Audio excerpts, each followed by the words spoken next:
Добро утро, Македонија. Добро утро, почитувани гледачи, доколку сега се вклучувате на фреквенцијата на Македонската радио телевизија, вие следите Македонија наутро. Денеска наш гостин е премиерот на Македонија, Христијан Мицкоски. Добро утро. Добро утро и благодарам на поканата. Вам благодарам што се одзовте на поканата. Ми е задоволство, се разбира. Денеска ќе зборуваме за младите, тоа ни е темата, и за идните перспективи на младите во државата.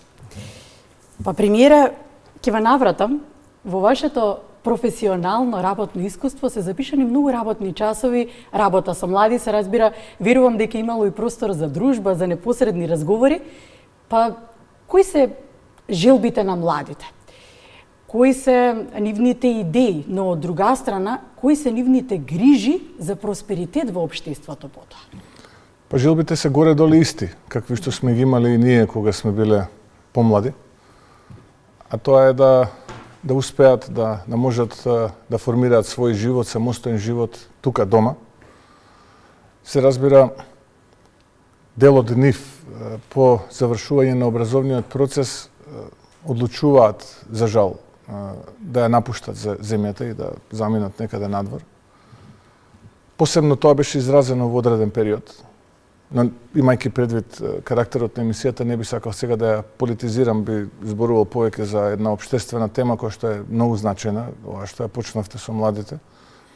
Така што јас мислам дека ќе дојде тренд постепено, кога сите оние млади луѓе кои што заминале од Македонија поради некои причини, кои што ги испровоцирале тоа да го направат, да си се вратат дома, бидејќи каде и да одите, таму сте дојденец. И многу ретко, скоро никогаш, тие луѓе кои што заминуваат таму се интегрираат во оној вистински систем во кој што припаѓаат. И најчесто, голем дел од нив работат нешто кое што не е поврзано со тоа за што се образувале во својот живот, посебно оние кои што завршиле, да речеме, факултет, односно високо образование. Имате ли контакт со некој од вашите студенти, особено оние кои што покажува висок интерес, добри резултати?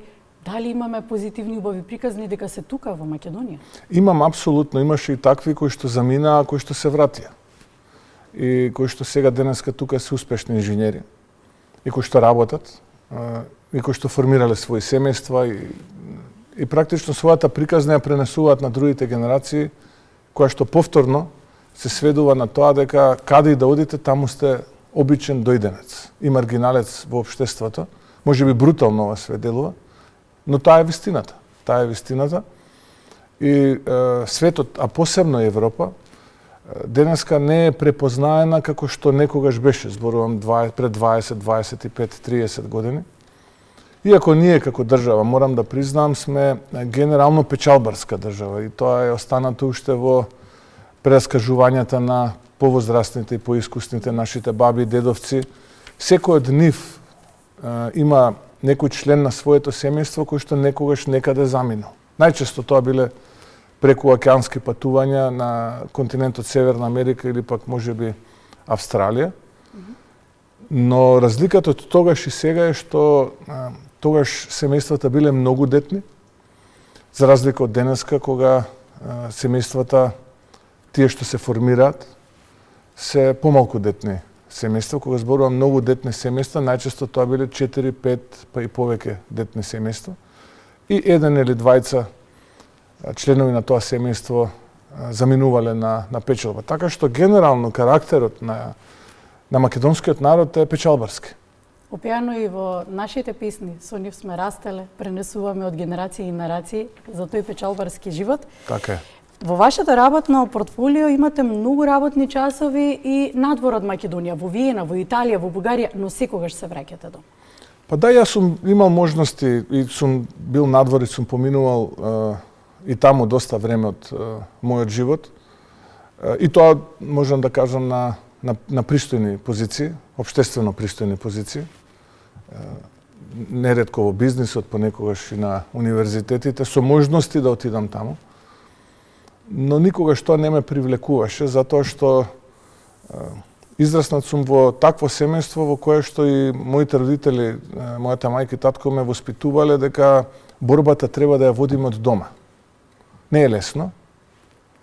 Не е лесно да се води животната борба од дома, од тука, од Скопје, од Македонија, каде што сум роден. Но на крајот од денот во животот не е ништо лесно. За жал, денеска во ерата на социјалните медиуми, голем дел од овие помлади генерации гледаат една поинаква реалност, која што е далеко од вистинската реалност, често пати на оние мрежи TikTok, Instagram и слично. Но кога ќе се соочат со вистинската реалност, тогаш сваќаат дека тоа што го гледале апсолутно не коинцидира со реалноста која што таму ќе ја затекнат. Така што мојот совет е дека борбата треба да ја водиме од тука, од дома. Ми го потикнувате прашањето, дали можеби сметате дека кај младите недостасува чувството на припадност? Тоа, знаете како е, велите, денешнава генерација имаат малку повеќе простор за да го видат светот преку социјалните медиуми, да, и дигитална ера е онаа која што ја живееме. Во наше време родителите ќе ни подареа една играчка и велат, ова ти играчката, доколку не ја чуваш, не внимаваш, немаш друга. Дали чувството на припадност дека ова е нашето тло, доколку не го чуваме, не вложуваме тука, ќе го немаме. Можеби тоа недостасува кај младите. Се слагам со вас и со оваа констатација, но ова е еден период кој што континуирано создавал такво чувство, можеби кај генерации и генерации. Нашата генерација, би рекол, имаше предизвикувачка младост. Тоа беше периодот на онаа најбрутална транзиција, кога државата стануваше независна, кога се одвојуваше од поранешната федерација. Генерации на наши родители сонувале за независна македонска држава. Дел од нив и нивните родители тоа и со живот го платиле. Дел од нив завршиле во тогашните југословенски затвори, затоа што имале, би рекол, напредни, прогресивни, промакедонски идеи. И сето тоа оставило трага во македонскиот идентитет и во онаа колективна меморија, и кога конечно сонувавме, и тоа што го сонувавме се случи, јас бев тогаш дете што туку станав тинејџер, се случи оној период на транзиција кога брутално општествениот капитал се трансформираше во приватен капитал и кога од многумина еднакви станаа малкумина екстремно богати. И тоа остана во таа колективна меморија. Голем број од нашите родители преку ноќ ја губеа својата работа, доаѓаат дома со изневерени очекувања, полни со разочарувања, со поглед кон иднината кој што тоа време беше неизвесен. И не исклучува можноста дека голем дел од нив ги советувале своите деца, така разочарани, да својата среќа ја бараат некаде надвор. Но тоа беа оние 90-ти години од претходниот век. Потоа дојде новиот милениум, таа нова генерација наречени милениумци, дојдоа социјалните медиуми, дојдоа поинакви предизвици. За жал, кај нас многумина исплакнати луѓе ја водеа државата, се водеа претежно од своите лични интереси, на тој начин дополнително ги разочаруваа тие генерации. И сето тоа е еден, би рекол, мозаик на случувања кои што останале врежани во колективната свест, и не секој тоа може да го прифати онака како што треба да го прифати, свесно, трезвено, и да се бори со тие предизвици. Некои, за жал, одлучија да заминат надвор, дел од нив останаа таму, голем дел, има и такви примери, како што рековте, се враќаат дома. Дел од младите денеска мислат дека веднаш таму каде што ќе отидат, ќе станат луѓе кои што се многу успешни преку ноќ, дека тоа така ќе биде инстант, но повторно ќе кажам, кога ќе се соочат со вистинската реалност, тога сваќаат дека се обични маргиналци во тие општества и дека најверојатно нивниот живот ќе заврши во 4 ѕида. Предпоставувам некој стан со многумина состанари во него, и кога во еден момент ќе се погледате во огледалото, ќе сватите дека сте останале сами. Затоа мојата порака е, колку и да е тешко, колку и да ти е сеќавања и колку таа колективна меморија од минатото да притиска. Ние сме научени како народ да се бориме и треба од дома да се бориме за себе пред се, за своето семејство и нормално за својата татковина. Мораме повторно да ја создадеме онаа припадност кон татковината, кон идентитетот. Јас знам дека, повторно ќе кажам дека имало многу разочарувања поради исплакнати луѓе кои што ја воделе државата, но тоа мораме да го надминеме затоа што ние сме една од најмалобројните нации во Европа и единствениот начин да успееме е ако ги почитуваме тие вредности. Ако не ги почитуваме тие вредности, јас се плашам дека некоја идна наша генерација ќе се соочува со предизвикот за опстанок и за тоа дали воопшто ќе постоиме. Владата има конкретна стратегија за задржување на младите? Апсолутно, ние работиме целосно посветени на тоа кое што представува стратегија за младите и тоа е еден од нашите врвни приоритети. Но и не само тоа, туку и за формирањето семејство, поддршката за родителите. Тоа е еден концепт кој што пред се треба да е поврзан со свеста и свесноста.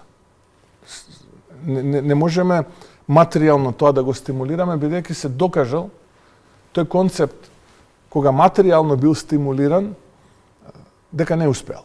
Еве да речеме Јужна Кореја случајот, па и голем дел од западноевропските земји, членки на Европската унија, еве денеска податок еден прочитав дека Чешка има најниска стапка на родени деца од 1783 па наваму. Чешката република. Добро. Јужна Кореја е земја со најниска стапка на фертилитет во светот под 1. А има потрошено стотици милиарди долари за стимулирање на фертилитетот и демографијата. Тоа не е начинот на кој што ние треба да го стимулираме се тоа. И знам дека сега ќе постои една структура во општеството која што мене ќе ме напаѓа и ќе ме критикува, бидејќи стално на оваа тема ми замераат поедини структури во општеството, но јас верувам во ова и верувам дека секое дете кога првпат ќе тргне на училиште, првата лекција за семејството не треба да му биде јас, мама и тато. Туку првата лекција треба да биде јас, дада, бато, мама и тато. И доколку ние тоа го врежеме уште од најмали години, тогаш најверојатно во својот развој тие млади луѓе кои ќе одлучат да формираат семејство, ќе се сетат на таа прва лекција кога го започнале својот образовен процес. Националниот координатор за демографија и млади, Владко Ѓорчев, беше наш гостин пред не цел месец. Знаете дека многу добро ги познава бројките, дека таа е тема која и тоа како ја влада и вели вака. Факт е дека демографската стратегија дава резултати. Од 2006 до 2016 за 3,2% пораснале бројките. Ние сме биле тогаш единствена земја во Европа со зголемен број на новородени. 2013, 2014 и 2015 година бројот на третородени деца пораснал за неверојатни 40%. Во делот на финансиска стимулација ве прашувам, еве, давало резултат, но таа беше краткорочна, не се продолжи со таа мерка после 2016. Ве прашувам ова во контекст на тоа дека дали државата треба директно да стимулира раѓање или прво треба да создаде стабилен систем во кој што младите ќе сакаат да останат, па потоа да зборуваме за најважната клетка на општеството, тоа е семејството. Токму тоа и го правиме. Точно, вие сте во право кога ја кажувате оваа констатација, стабилниот систем е основата. И потоа на тоа се гради. За жал, ние еве сега во јуни некаде отприлика скоро 2 години ќе направиме откако сме како влада избрани. И морам да кажам дека во еден ваков систем во кој што функционираме, ние мораме да работиме на основа на приоритети. И јас би сакал сите проблеми кои што сум ги наследил да ги решам сега и веднаш, но тоа е невозможно, бидејќи ресурсите се ограничени и мали. Слободните ресурси за решавање на проблеми. Понекогаш ресурсите не се секогаш материјални. И сега што е нашата стратегија? Нашата стратегија е да од тие ресурси со кои што ги имаме на располагање, ние решаваме проблем по проблем кој што сме го наследиле, а при тоа да не создаваме нови. Тоа е суштината. И во еден момент ние ќе дојдеме до еден систем кој што е стабилен и јас мислам дека се ближиме до таа една ситуација во која што ќе нема банди криминални по градов кои што ќе дивеат, кои што ќе рекетираат, ќе уценуваат, ќе нема висока корупција, ќе нема скандали, сите ќе се чувствуваат онака како што треба да се чувствуваат, дека правдата важи за секого. И ценам дека ќе дојдеме во една таква ситуација оваа година. И тоа е она кое што нас практично ни беше цел на самиот почеток. Понатаму, ние планираме и одредени апсолутно стимулации кои што се надвор од веќе постојните. А тоа е ослободување на мајката која што или поврат, би рекол, на средства на мајката која што ќе роди прво дете од 1 година, второ дете од 2 години и трето дете се додека највозрастното не стане полнолетна, да биде ослободена од данок. Тоа е една пристојна сума годишно која што покрива одредени трошоци, но повторно ќе дојдам до таа ситуација дека ние мора да работиме со менталитетот и менталниот склоп на младите луѓе, дека семејството не е како што последните години тие го изучуваа во учебниците, а тоа е јас, тато и мама, туку јас, дада, бато, тато и мама. И тоа е суштината. И само уште еден податок, сигурно со Владко тоа сте го разговарале, ние од бројка на 22-3 па дури една година 24.000 родени во тој период, наеднаш, после 2017 година, паѓаме на бројка од 16.000 и нешто. Тоа се замислите 6.000 дечиња помалку. Сега видите 6.000 дечиња помалку. Тоа значи, ако една училница има просечно 20 дечиња, тоа се 300 училници. Тоа се 300 училници. Ако едно училиште има 20 училници, да речеме просечно, тоа се 15 училишта ние треба да затвориме. Ме разбирате? Тоа се огромни бројки. Тоа се огромни број на луѓе што ќе останат прво без работа, а второ ние како држава трајно губиме луѓе кои што треба да контрибуираат во општество. Премиере, фрапантна е бројката. Во 1950 година 50.000 новородени во услови кои што не се ни споредливи со овие денеска услови кои што ги имаат младите, само во 2024 16.000 новородени. Ова е она што велите во бројки. И знаете што ќе ви кажат тие што мене и сличните како мене ги напаја? Тоа беа други времиња. Сега се други времиња, тоа биле други времиња. Ете, тоа ќе ви го кажат како изговор. И тоа е првото прашање. Вообичаено кај нас сите оние кои што се нихилисти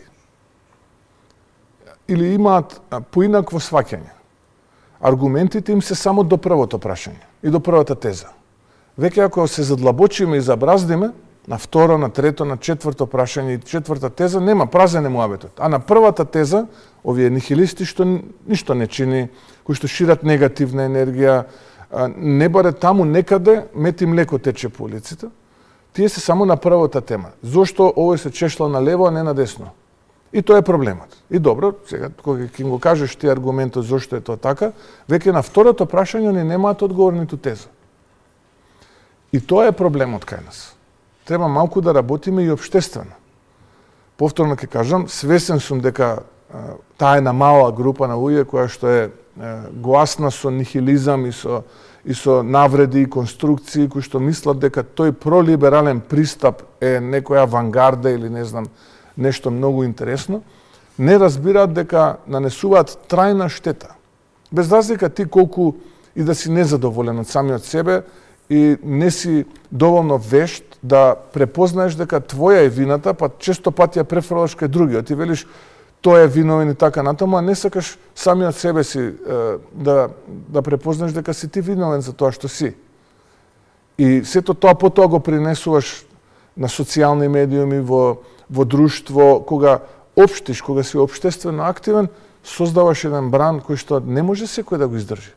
И тогаш најчесто младиот човек, кој што по природа треба да е авангарден, го пакува својот живот во куфер и си оди, и заминува. Повторно ќе кажам, тоа се најголемиот дел, за жал, уништени животи, многу мал дел, подобрени животи и скоро маргина кои што се успешни луѓе таму. Кога велите дека најсигурно е нашето домашно тло и кога тука најсигурно газиме, дали образованието произведува кадар за Македонија? Ова ве прашувам во контекст на тоа дека сега се уште како предлог законот за високо образование во оваа фаза ќе го дискутираме. Сметате ли дека ќе подобри состојбата, односно ќе не ги задржи младите тука или онака кревка како што е разнишана ќе им го отвори патот на младите? Јас сакам да верувам дека образованието создава таков кадар, бидејќи сум од образованието. Но не можам а да не споменам, еве да речеме, нешто кое што вчера се случуваше на вашиот медиум, овде, во македонската телевизија. Имаше една дебата помеѓу двајца мои колеги од универзитет. Едно момче и една дама. И го слушав момчево, мој колега, кој што го напаѓаше законот за високо образование.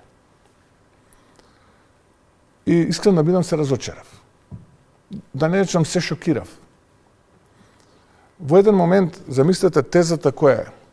Премногу се строги критериумите во новиот закон за високо образование. Добро. За избор во звање. Добро. Зошто биле строги? Затоа што законот предвидува моите колеги да пишуваат научни трудови во списанија кои што се реномирани. Односно, кои што се дел од Web of Science на Thomson Reuters базата, и тоа замислете, за да бидете избран во редовен професор, што треба да е нешто врв во високото образование, 4 такви. Во рок од 5 години. И при тоа државата вас тоа да ви го надомести. И тоа било висок критериум. Што е сега резултатот на моменталната состојба? Од Универзитетот Кирил и Методи, кој што е би рекол реномиран од сите универзитети во Македонија, на Шангајската листа, а и не мора да е Шангајската, било кое друго мерење земете. Ајде да земаме како пример, поради тоа што Белград е. Загреб не само Белград, Загреб, Лјубљана и така натаму, но некога сме биле рамо до рамо, сега не сме ни меѓу 2500. Тоа е резултатот од сегашнава состојба. И порано можев да се сложам, да речам, добро, не се мотивирани, демотивирани се, ниски се примањата и така натаму. Еве, јас кога работев како редовен професор, пред да бидам ова што сум, отприлика 50-55 денари беше на редовен професор платата. Со стаж, со звање и така натаму. Во оние факултети во кои што контрибуираше и в самиот факултет, инаку од Министерството за образование, тоа беше многу помалку, не знам, 34-35 денари, небитно, 38, да не сгрешам. Денеска редовните професори се околу 110-120 денари плата. Значи некои 2000 евра. И најчесто просекот на часови кои што го држате меѓу 4 и 8. 4 и 8 часа неделно. А останатите денови се оставени за консултации со студенти, 2 пати по час до 2 неделно, и потоа имаат сето време на светот. Мене не би ме држало место. Не би ме држало место да седам, да ги наблюдувам состојбите, да гледам како тонам, а да не барам чаре за сето тоа. И сега, тоа ви е вели погрешно. Може да погреши тој што работи. Тој што ништо не работи, тој што си седи и само тоне, тој не може да погреши. Да, може би да погрешам, но ајде да слушнам легитимен аргумент. Немој само да ми кажеш, аргументите, критериумите се високи. И тоа е како да кажете, водата е мокра. Или во август месец најверојатно ќе биде топло. Отприлика таква е тезата. Тоа не е теза. Тоа не е теза. И се додека ние не поработиме со оваков тип на профил на луѓе, се плашам дека ние како образование, да се вратам на вашето прашање, нема да генерираме доволно квалитетен кадар кој што веднаш ќе може да се соочи со предизвиците и притисоците. Туку ќе мора да се доквалификува, преквалификува и така натаму. Премиере, би сакала да го заокружам разговорот. Дали чувствувате дека им должите на младите? Апсолутно да. да. Што е тоа што го чувствувате како обврска дека им го должите? Апсолутно да. Јас имам двајца млади дома, 2 сина, и тоа е мојата инспирација да работам и да дадам се што можам од себе. Јас тоа велкам, никој вас нема да ви укори или нема да ви замери ако работите и направите грешка. Важно е да не е таа катастрофална и намерна, со умисла, но нормално, ако никој не е безгрешен, секој кој што работи ќе направи некаква грешка. Важно е да имате оној автомеханизам да се коригирате доколку аргументите од соговорникот ги совладаат вашите аргументи. Тоа е прво. Второ, ако работите и го оставите срцето на терен, јас така велам, во спортски жаргон, тогаш луѓето тоа ќе го ценат и ќе речат тоа е. Работат луѓето, го оставаат срцето на терен, но тоа се можностите, ќе биде подобро. Но ако ве видат дека вие сте опиени од слава, од моќ, се однесувате надмено и така натаму, тогаш тоа никој нема да ви го прости, но штетата што ја правите е огромна, затоа што тоа директно влијае на младите, тие се разочаруваат, тие немаат голем, ја викам спен, распон на толеранција и тогаш заминуваат и правите трајна двојна штета на вашата држава. Затоа се трудам се што можам, а некогаш и повеќе од тоа што се вели, да направиме нешто за младите, за оние мои студенти од факултетот, бидејќи јас повторно ќе се вратам таму. Сум релативно, која би се земала тој тип на кариера, предпоставувам се, јас сум 48, на некој свој 50 и нешто години би се вратил таму повторно меѓу студентите. И мој интерес е да практично јас направам нешто, оставам нешто кое што ќе има континуитет после мене. И тоа им го должиме, не само јас, туку сите ние, затоа што и тој го должиме на татковината, затоа што држава без млади луѓе кои што се мотивирани да останат тука и да се борат за својата татковина, не може да опстане. И попусто ни е нас се. Мислам, попусти се оние наши 5 минути на слава, попусто е све ако ние на долг рок не гледаме каде одиме. Затоа е многу важно кога луѓето се занимаваат со одговорни позиции, тука не мислам само на политичарите, тука мислам генерално на луѓе кои што извршуваат одговорни општествени работи, да не бидат исплакнати луѓе, да се чувствуваат својата татковина и да имаат онаа желба кога стомакот ќе ви заигра, кога ќе ослушнете името на државата, химната, кога ќе го видите знамето, дека треба нешто да направите за оваа земја. Ете, тоа е мојата замисла. Дали ќе успеам, не знам, но дали ќе дадам се од себе за да тоа се случи, тоа да бидете сигурни. Премиере, ви благодарам, ми беше задоволство. Ова ви е прво интервју од кога сте премиер во утринска емисија. Прво, да. Се надевам, дека ќе се гледаме. И во иднина на општествени теми. Благодарам на можноста, се надам дека привлековме внимание вака рано наутро и се надам дека барем малку допринесовме да биде подобро. Благодарам.